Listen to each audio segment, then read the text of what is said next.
Ladies and gentlemen, healthcare is both an economic engine and a moral imperative. Our next conversation explores how India's healthcare sector is shaping a $500 billion opportunity of access and innovation.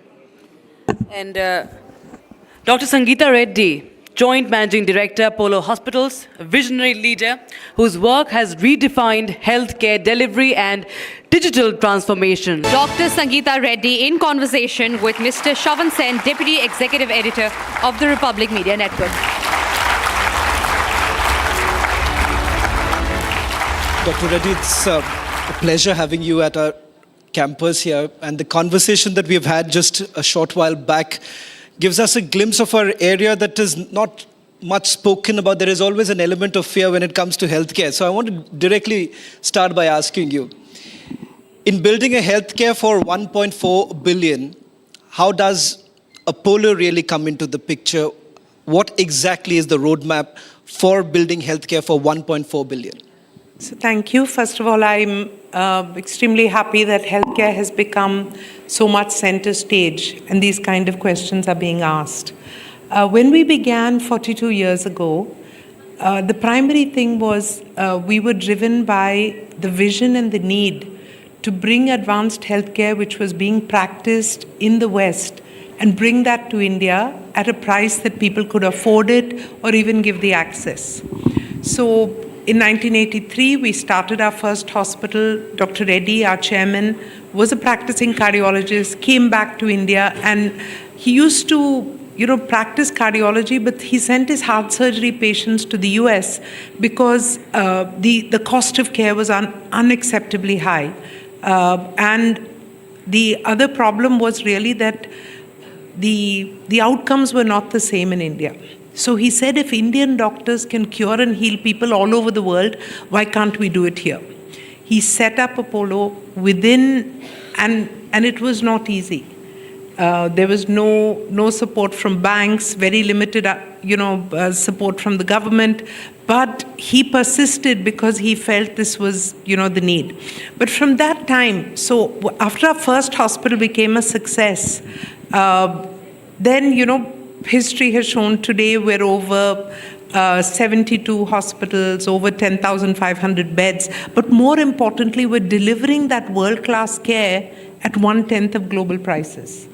And in the journey of the last 42 years, we've worked on health insurance to enhance access. We've worked on medical skilling with 2 medical colleges and almost 17 nursing schools and one of the largest online training platforms for paramedics. So we've worked on different areas, on science, on research, on discovery, on prevention, the pharmacy chain, customer connectivity, AI in healthcare. But now I think the biggest thing that we are really working on is prevention. And this is not something we've done today. We've been doing preventive healthcare or the health checkups for the last 25 years. And even earlier. But today, when you come into an Apollo health check, we start with an AI-enabled risk score. We do a personalized set of tests. We then move this into not a prescription, but a path to wellness. And I think this path to wellness, which is supported by a health mentor, is really the transformational way to look at healthcare. And so, coming back to at a national level, I believe that Apollo has validated models that I hope can get scaled by everyone. It's in infrastructure, it's in preventive healthcare, it's in methodologies of education, it's in social impact. We've worked with governments in primary healthcare. We've done programs like Kanti Velugu, where we screen about 20,000 people a day for eye problems using AI and technology and issue approximately 2,500 spectacles a day. So it's in programs like that at scale. So in joint ideation of mission mode interventions to create true transformation in the healthcare of our country, accelerating known good models and bringing this forward and creating this positive flywheel. Because when you focus on prevention using data, you will then create the data capability for innovation, and you will reduce the burden of disease. because the cost of care comes down with prevention. Once you've done the innovation piece, you will come up with new methodologies, new cures, like new vaccines, new biomarkers. And this will become a positive flywheel which can transform the healthcare ecosystem of our country. So while we're working every day, we see about 300,000 patients a day, either physically or digitally. We're working at a practical level every day. We're visioning for a much healthier, happier country. Well, I think so many in this particular auditorium would have also witnessed it. You speak about preventive medicine, and the fact of the matter is that when we have actually gone into a hospital in today's time, and especially in a market which is profit-driven, we're largely told that, okay, why not go in for a surgery? And that's not much of a, not much of a focus or an impetus that is given on prevention.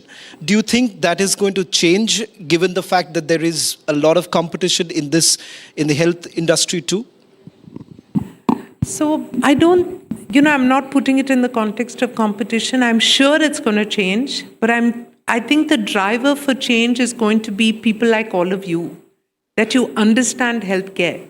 You begin to realize that the heart attack that people are getting, and many young people are getting heart attacks, but the heart attack that you're getting at 50 began by the arteries getting clogged at 25 and 30. And that's when the negative began. The fact that you have a stroke when you're 70 is because of something that you didn't do when you were 50 or 60. And definitely the disability at 80 happens because of the muscle wasting which began in your 60s. So this appreciation that so much of staying healthy is in your own hands, and so much of monitoring that health is in proactive preventive healthcare in a good scientific environment. That, I think, is the basis for the transformation which is going to happen. And that's what we are working on public awareness, on proactive, preventive, predictive healthcare using all the diagnostic tools and AI, and definitely on a deeper connect, creating digital twins, creating solutions where we can monitor people's health and help them be proactive and healthier. Our chairman's vision now is very clear. I want health and happiness at home. Dr. Reddy, I want to share this with you because we've had this personal experience many a times. For example, from a place where I come from, access to healthcare was extremely difficult, even till date. I think so Napola has just come up a few months or a year back, that is in Shillong. Where do you come from? Shillong. Okay. And for the longest time, we had to travel far away to even reach. And Apollo at that point in time was like, if I have to go to Chennai, all the way. So you would have a lot of people from the Northeast actually going there. Accessibility is still a problem. Till date, this conversation happens in remote areas that we do not have access to the kind of healthcare, say, many of us really enjoy in urban cities. Is there a possibility when we really talk about Viksit Bharat, can a Viksit Bharat actually happen when access to healthcare is such a big problem even till date? So a Viksit Bharat can happen, should happen, and will happen. The accessibility to healthcare is a problem that must be solved. First, I must thank the people of Shillong in the Northeast. They have put so much faith in Apollo and come and travel to us, so we're now trying to get closer to them.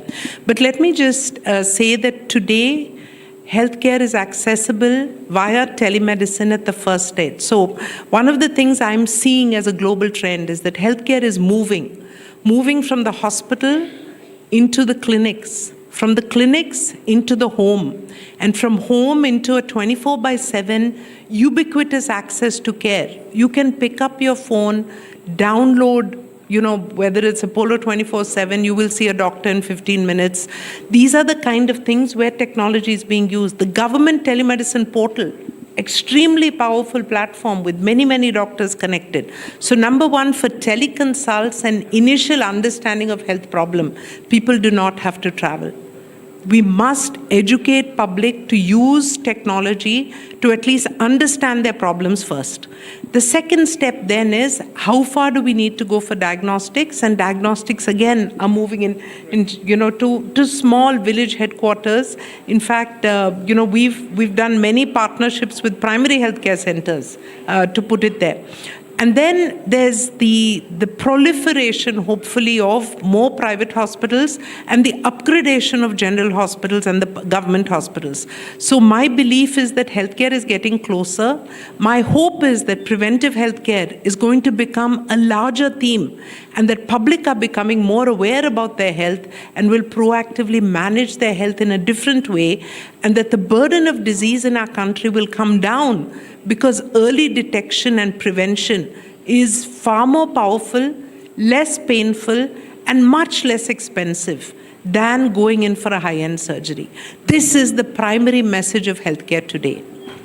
Yeah, I want to also focus a little bit about the journey that your father has also had. The letter that was written by your grandfather to your father, and thereafter asking him to return and perhaps start something here in India and contributing to the growth story. The difficulty that your father had to bring the kind of quality doctors. Today, numbers may have increased. The number of doctors that we have may have increased. But do we really have the quality? Are we really at a situation where we do not have enough quality doctors? I'm not talking about urban areas. My focus is largely for those who still feel that good quality treatment is not available to us. So you hit upon two very important points. Number one is the availability of doctors. I will enhance that to say doctors, nurses, paramedics. Not only do we still have a shortage in terms of ratio, but we must acknowledge the fact that the number of medical colleges has actually grown exponentially. And the number of graduates that in the next 5 years we will be bringing out, it's estimated that in 12 years we will no longer have a shortage of doctors. But the second thing is that the way and the productivity of doctors is going to enhance using AI. But the other trend which is happening is that many of our doctors and nurses are traveling abroad. And many of our paramedics are now working in non-clinical areas. I know an X-ray technician who says he makes more money working as a Swiggy delivery boy than as an X-ray technician. So there is a cost and a remuneration gap which also we have to solve in terms of financial structuring. But the big point you made was also on the quality. And here I think there's more that we need to do. Indian doctors gained an amazing reputation across the world because of the extent of training. In fact, in Apollo, we have a global partnership with an international university, and their students spend 6 months of the year with us because of the quantity of work and the quality of the training that they can get. But we need to ensure that all our medical colleges are of that standard, and then we need to train them in new age treatments. So artificial intelligence is not yet a subject in the medical curriculum. That has to happen immediately. Robotic surgery, which is clearly going to be part of the future. Stem cell therapy, preventive healthcare. But I know that the Medical Council is looking at these. I have great faith in the capability of the Indian clinician and of our ecosystem to evolve towards that vision of Viksit Bharat. Dr. Reddy, pardon me by saying this, but I think so many would, at home would have spoken about this, that most of these hospitals today have these preventive healthcare facilities, checkups that are being done. And when you have a conversation back home, they'll say that, okay, look here, this is more that the hospital is trying to extract more money out of us. So preventive healthcare also has this notion that this is again some sort of an activity or carried out by the hospital, which is again PR driven, does not have much of a benefit, and it does not really work. So what would you essentially tell those that does this really help? Does this kind of express checkups that we have, hospitals have put up, does that really help anyone? See, an appropriate health checkup done in a right place with a good medical interpretation is invaluable. Let me reiterate this point, that if you find that your cardiac vessels are beginning to have a block, if you change lifestyle, if you change diet, if you control the identifiable risk factors, and if you prevent your heart attack, isn't that extremely valuable? Because when you have a heart attack, that vessel gets blocked, your heart muscle gets damaged. This is irreparable damage. So because of a few things which have happened in a certain center or a certain commercial practice happening in one center, don't deny yourself the power of a good health checkup. That's the only thing I would really say, because your future depends on staying healthy today and doing the right things to keep your body working tomorrow. Today we're talking about longevity. I will say that our effort is not just towards longevity. It is towards creating health span versus lifespan. So in your 80s and 90s, can you walk? Can you do things yourself? Do you need major treatments? These can be prevented by having a health checkup today. And then, like I said, it's not about a prescription.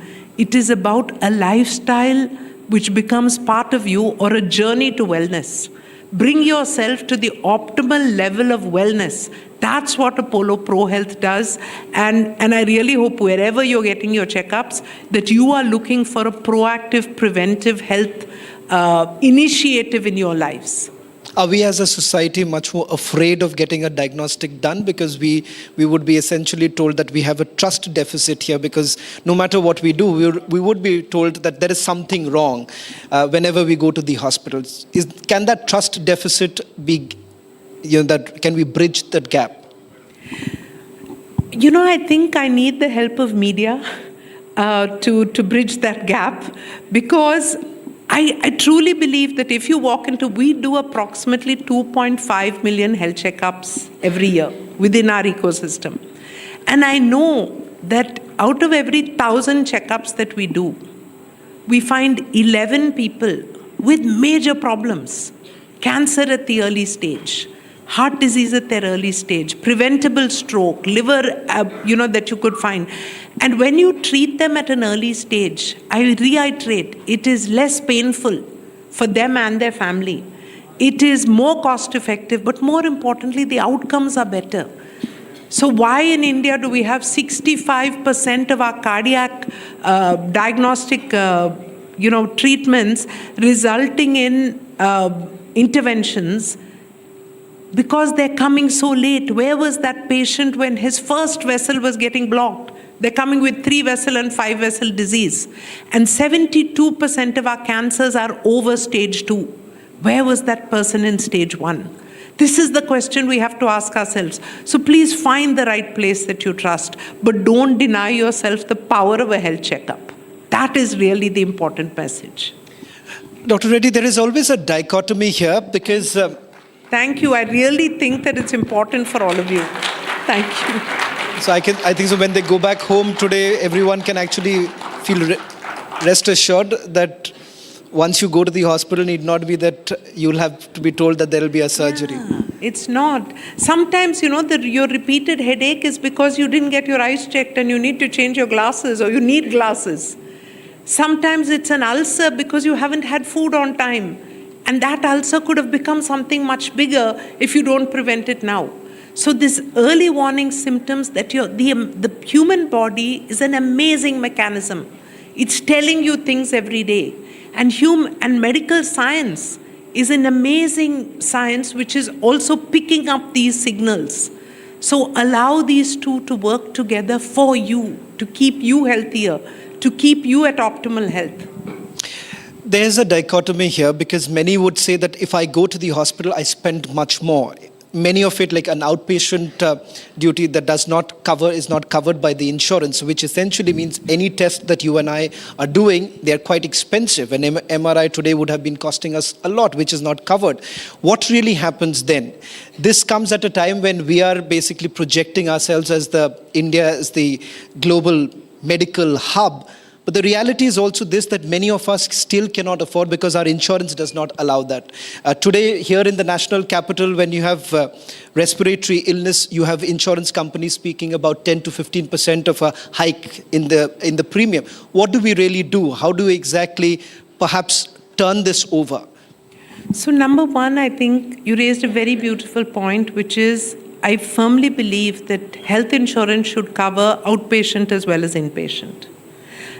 Very few people know this, but in India, insurance is sitting in 3 verticals. It's in health insurance, it's in general insurance, and it's in life insurance. I had the privilege of deposing in front of the parliament when the insurance bill was being discussed. The power of having it in life insurance is that the life insurance people will spend the money on preventive healthcare to keep you healthier longer. We should not think about health the way it happens in some Western countries as per member per month. That is not health insurance. But coming to the main point, number one is we need coverage for OP and IP. The second important point is that there are clear protocols of what is the appropriate health care that is needed for a person. And there are clear indicators. When do you need an MRI and when do you not? And so it's easy for all of you to educate yourself on the appropriate protocol and very confidently ask your doctor saying, I don't need to have this test, I'll come back later. But don't miss out on the essential things. So I really would like to know how many young women under the age of 24 have had their HPV vaccine. Do you know that having this vaccine can prevent you from having cervical cancer? These are the important things we need to ask. How many women over the age of 55, how many men over the age of 55 are having their cancer screening? It's a simple test with no cost to have a prostate exam. So these are important things. My request to everybody is to become aware. Do your diagnostics. So, at Apollo, we're really putting so much effort into saving lives, high-end intensive care, robotic surgery, bone marrow transplant, heart transplants, but we're putting equal effort into prevention, into educating public about what they need to know and what they can do to stay healthy. There's simple things. If the elderly at 50, 60, if you simply do your leg exercises, you will improve the circulation to your legs. And if you're a diabetic, that's even more important. Because imagine at 55 or 60 if we have to amputate a toe because of that less vascular flow. I want this knowledge to go to every home and every household. In the olden days, through yoga, India knew this. We lost our yoga, we lost lots of this thing, and therefore we've come in, and then we've moved to sedentary lifestyles and the new age kind of living. So let's rediscover some of these proactively with the backing of science so that we can stay healthier. One final question that I want to ask you, Dr. Reddy, because there is a lot of pressure and expectation from the private industry, and particularly when it comes to the health infrastructure. When it comes to the government spending, it is abysmally low. We cannot expect proper structure, the infrastructure to be in the rural areas. The entire health system appears to be broken, especially given the condition of our hospitals. What perhaps can be the perfect public-private partnership that would enable us to have a better India, an India where every Indian citizen has access to good health care? What would your vision essentially be? So let me begin by saying that I think Ayushman Bharat, the Prime Minister's insurance scheme, the enhancement of medical colleges, the enhancement of the All India Institutes, the growth of the wellness centers, there's some amazing work that is happening in the government, and I must acknowledge it. It's just that there is so much to be done. Simple statistics, 30% of the world's disease burden is in India. And less than 2% of the world's budget is being spent in India on healthcare. So number one, we need to allocate more money towards healthcare. This money must go 40% into health infrastructure, whether it's directly or through PPP. The second, another 40% should go into primary preventive healthcare so that we're giving the vaccines, we're creating mission mode like the Prime Minister's amazing program on Eliminate TB. So we need about 7 to 10 initiatives on things like that. And hopefully another 10-20% could go into public education and research and innovation. Because we have the data, we have the brains, we have the capability. Let India bring cures to the world rather than only adopting those cures.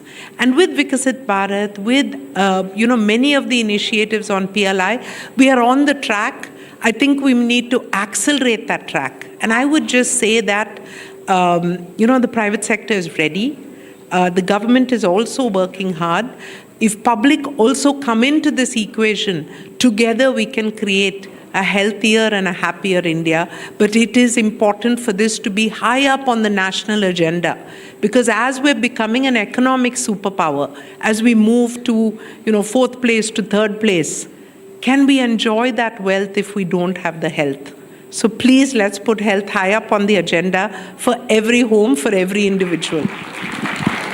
Thank you very much, Dr. Reddy. It was a pleasure speaking to you. I'm hoping that the awareness that you essentially want, it reaches to every home, every household, and hopefully we are a healthier India. Absolutely. Look forward to it, and thank you very much. I want to end by saying that our vision is really that we can heal in India, because people from all over the world, from 140 countries, they come to us for care. So have that trust factor. If the rest of the world is coming here, there must be something good happening in Indian hospitals. The second is heal from India. We can create remote care. We have the doctors and the nurses. And the third is heal by India. Our young people, with our positive demographic, there's a 17 million shortage of healthcare professionals across the world.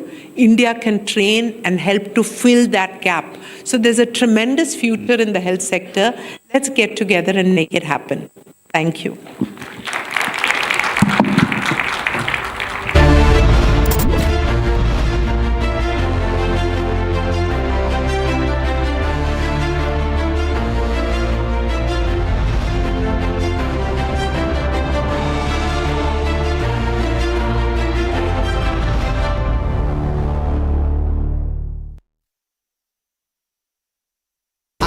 Pure सूजी pasta उबालो मिलाओ और खाओ 8 minute में तैयार। क्या test है सबका राजा हार प्योर मसाला